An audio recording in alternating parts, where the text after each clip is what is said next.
This is a Radiological Defense operations room, a nerve center for survival, which we hope we will never have to use. But since war could come, this room is ready, and so are others throughout the country.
Radio. Louisville, 740 Zebra, thanks. Fire, make it ton producer. The USA, almost 3.5 million square miles. And at the other end of our scale of size, tiny dust-like particles. They too have a name. And the name is fallout, radioactive fallout. A large-scale nuclear attack on the United States could produce a patchwork pattern of fallout covering 2/3 of the nation, more than 2 million square miles in a single day. In this 2 million square miles, more than 100 million people living well beyond the destructive range of blast and heat could be subjected to dangerous or deadly amounts of radiation from fallout.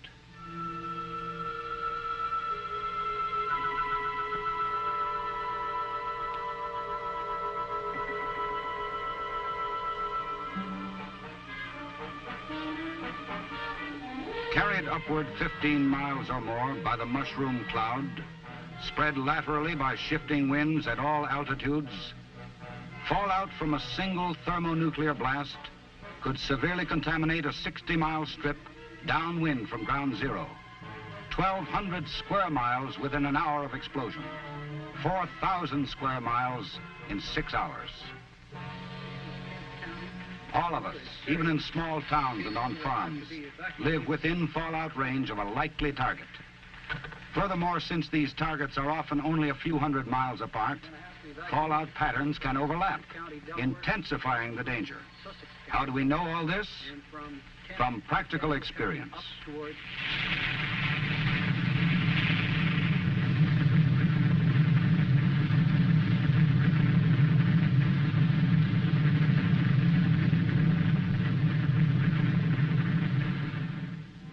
A thermonuclear test in the Pacific in 1954 produced a highly contaminated area 20 miles upwind and 220 miles downwind, with a variable width up to 40 miles, large enough to reach from Washington, D.C. to New York City, along the densely populated eastern seaboard.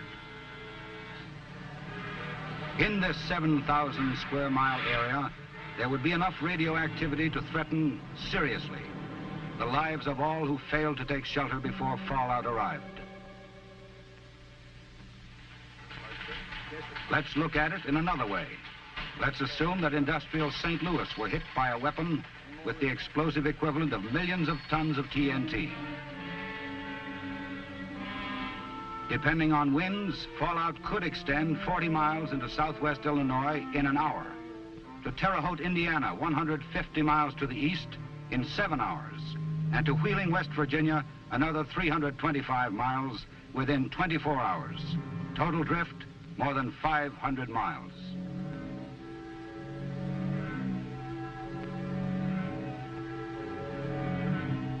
Civil defense tests have brought the problem into sharp focus.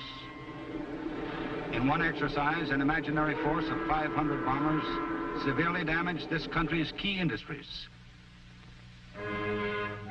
Yet effects from fallout posed a more serious threat to the nation's survival than did the devastating but more localized effects of blast and heat. Let's examine some of the problems. Although most sources of water are located well outside of big cities, the wide drift of fallout could cause serious contamination of our surface water supplies. Fallout from a nuclear attack could gravely affect the nation's agriculture. Food supplies in fields or in open storage could become dangerously contaminated. Possibly they could be recovered for later use. But what about future harvests? They too could be dangerous if grown in seriously contaminated soil. Cattle, horses, and sheep might have to be kept out of pastures for a long time.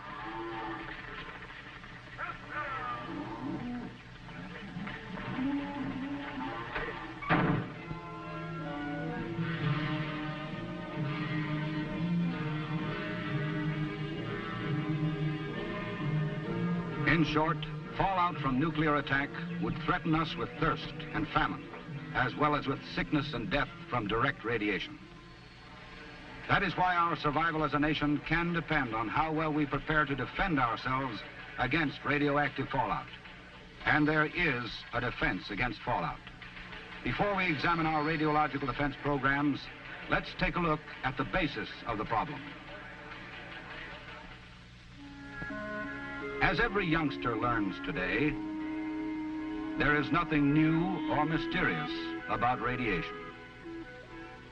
A Roentgen, which we call an R, is a standard unit for measuring radiation. In an average lifetime, a human being is exposed to perhaps a dozen Roentgens. This exposure comes from natural radioactive elements in the Earth and cosmic rays from outer space. The human body withstands continued exposure to small radiation doses. It is when the rate of delivery is high, or the total dose in a short period is large, that recovery cannot keep pace with damage. Exposure of the whole body in a short time to 600 or more Roentgens of radiation will almost certainly be fatal. People receiving 200 Roentgens or more in a short period of time will get radiation sickness. Those receiving 600 or more in a short period of time will die. For your protection, shelter is the answer, since highly dangerous doses can be produced by fallout radiation. This is what happens. 3, 2, 1. Fire! About 85% of a nuclear weapon's energy results in light, heat, and blast.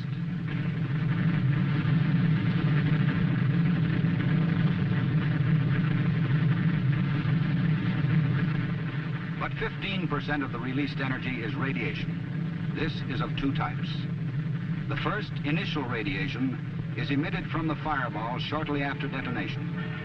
Since for large weapons it generally does not spread beyond the blast area, initial radiation is of minor concern in the overall problem of radiological defense. It is the second type, residual radiation, that creates the fallout problem. Its production can be described simply.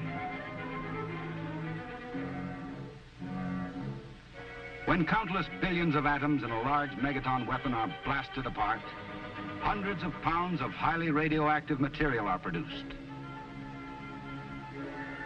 When such a bomb bursts at or near the ground, tens of thousands of tons of earth and debris are carried as high as 15 miles in the mushroom cloud.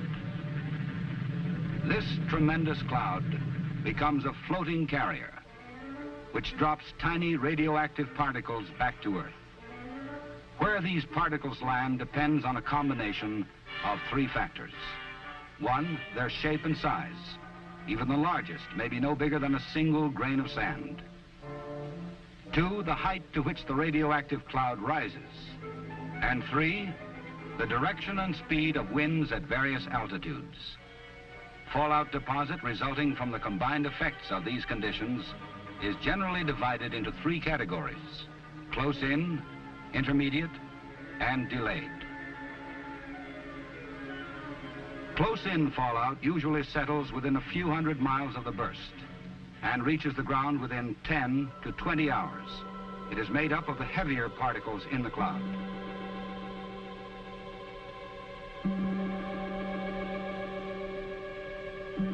Intermediate fallout descends within a few weeks of the detonation.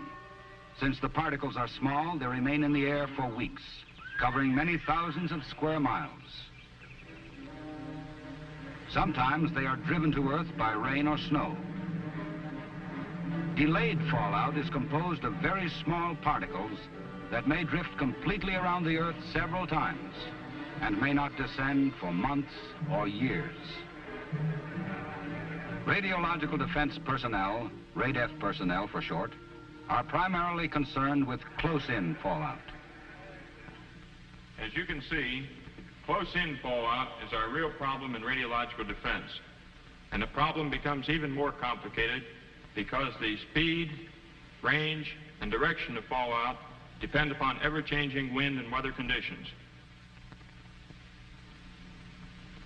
Large particles fall fast and land relatively near ground zero. Smaller particles fall slowly, land further away. Winds, which vary at all altitudes and seasons, affect the pattern of these deposits. With winds variable at different altitudes, the spread of fallout will result from the effects of all winds acting upon it. For this reason, radiological defense officers cannot use surface wind direction alone as a basis for forecasting fallout.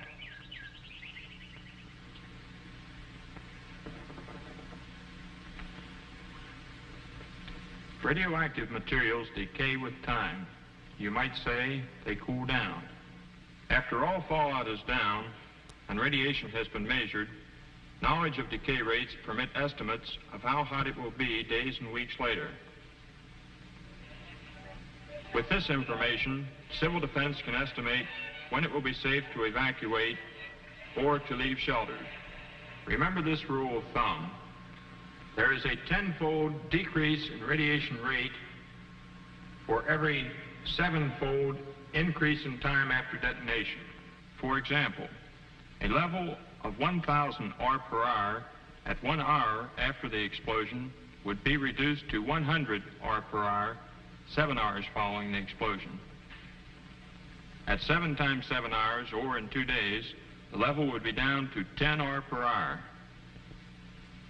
At 7 times 49 hours, or at the end of 2 weeks, the level would be reduced to only 1 R per hour. But remember, until decay reduces radiation to tolerable levels, there are only 2 safeguards against it. Distance, that is evacuation to safe areas, or mass,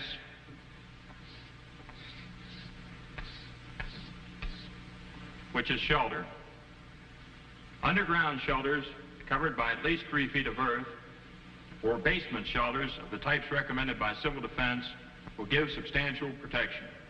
This is why we believe that most people who live beyond the areas destroyed by blast and heat can survive fallout if they will follow civil defense instructions. As serious as fallout is, we can cope with it through action as individuals and through an effective radiological defense program. An active program carried on by federal, state, and local governments.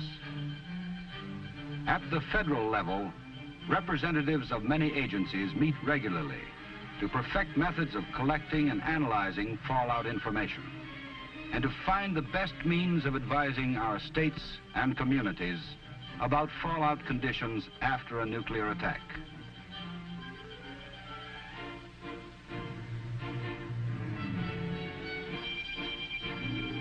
An important part of the Radiological Defense program is a series of monitoring networks stretching across the country. A combined system of federal, state, and local stations, thousands in all, which will gather information on radiation levels as soon as fallout begins to spread downwind.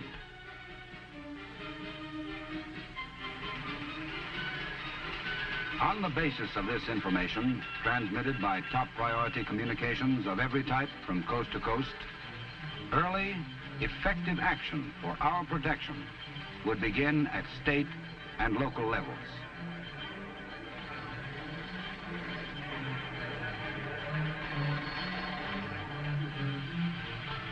In some cases, evacuation.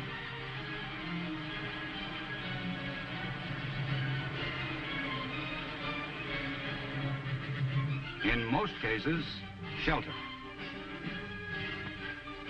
The federal monitoring network at Weather Bureau stations, Federal Aviation Agency sites, Department of Defense Air Weather Service units, and other government organizations operates on a round-the-clock basis.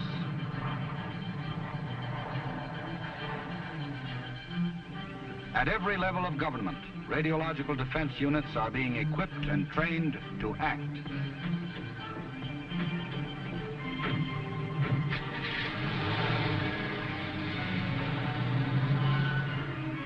Fallout forecasts, issued several times daily by Weather Bureau stations, will be useful in estimating local fallout areas if we are attacked. Certain stations gather weather information that is processed to give an estimate of the areas in the nation where fallout could be expected.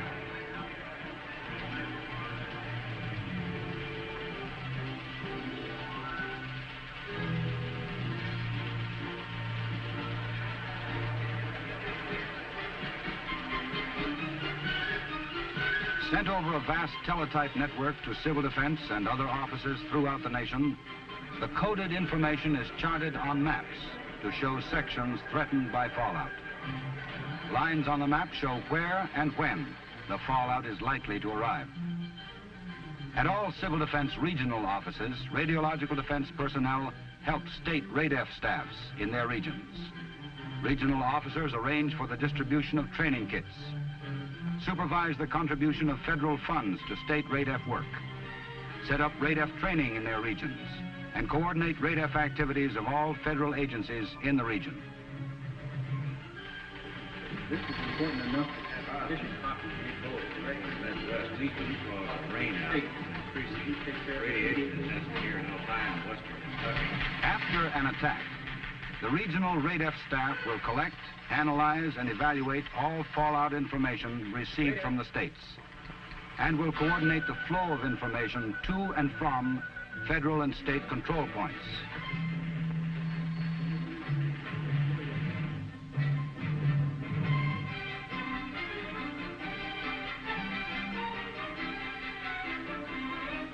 The state RADEF people will use both ground and aerial monitoring units to make broad statewide surveys.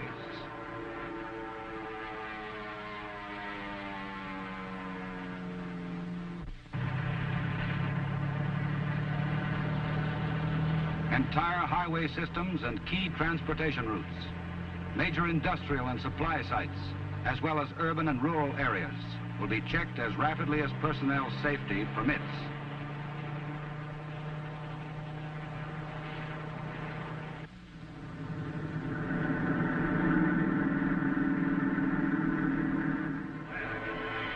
The state RADEF unit also maintains working maps. It plots and correlates data, analyzes reports. By transmitting its summaries, it links regional and local offices. But it is at the local government level that radiological defense will be on an immediate, down-to-earth basis.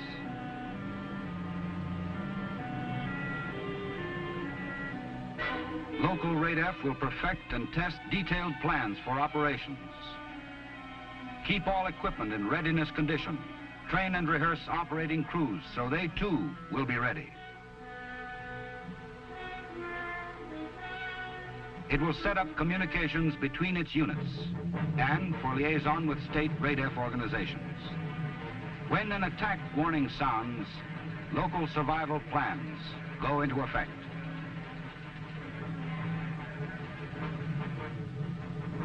Monitors will report to their stations. The public will be advised to take shelter or evacuate.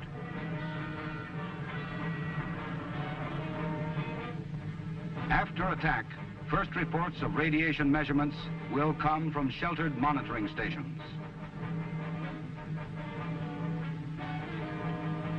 As soon as radiation levels permit, police, firemen, highway maintenance men, conservation officers, everyone trained to use survey meters will begin the vital work of getting detailed data to control centers.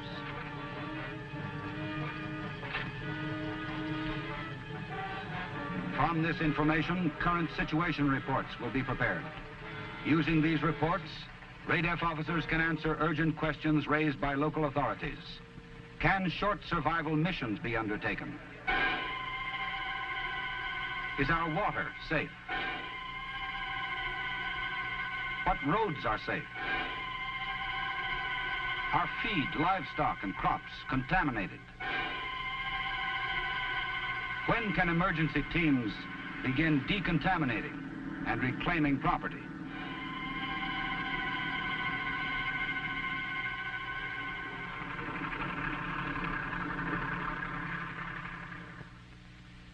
When will radiation die down enough to make it safe for people to leave shelters for brief periods and for utilities to be put back into service?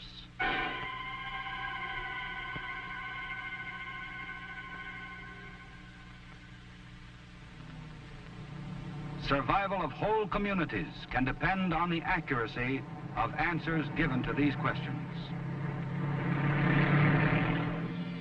Local RADEF plans also cover places where people work. Employers must shoulder their responsibilities by providing fallout shelters for workers.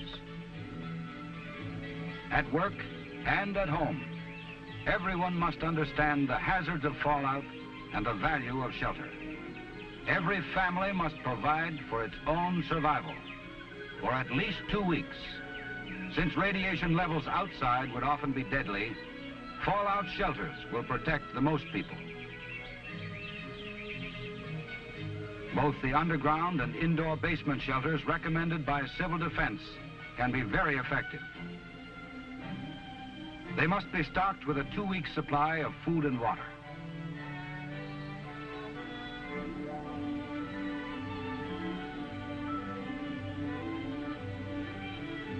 First aid supplies, flashlights, and a battery radio with CONELRAD frequencies 640 and 1240 clearly marked on the dial should be included. Factories, offices, apartment houses, and schools all must provide shelters. Remember, too, that personal decontamination is important.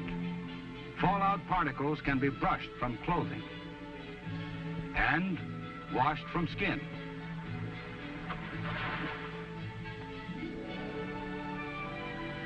All in all, a big program. Some of it in being, some under development.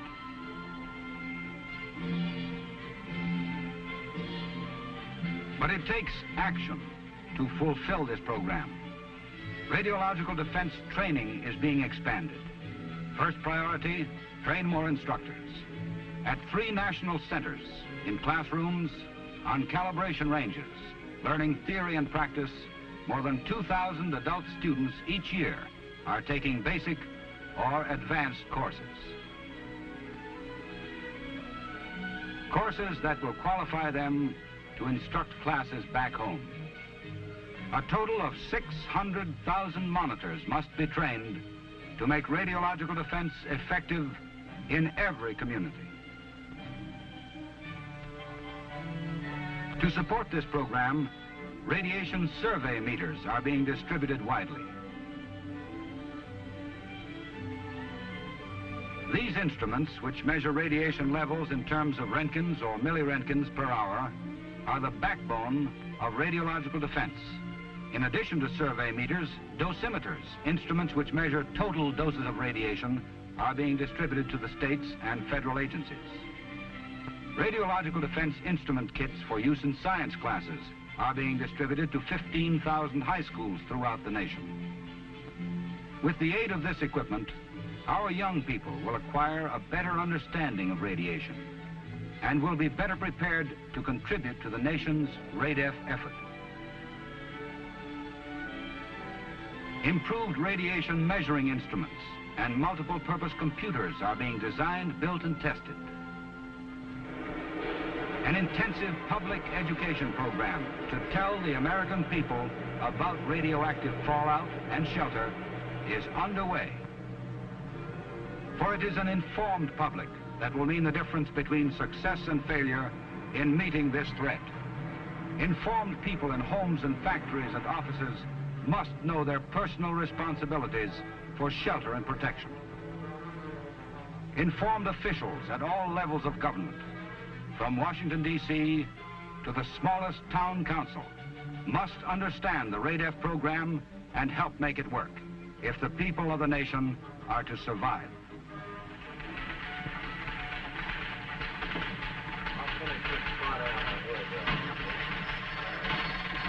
RADEF, Charleston, West Virginia, 4KC 0900 check.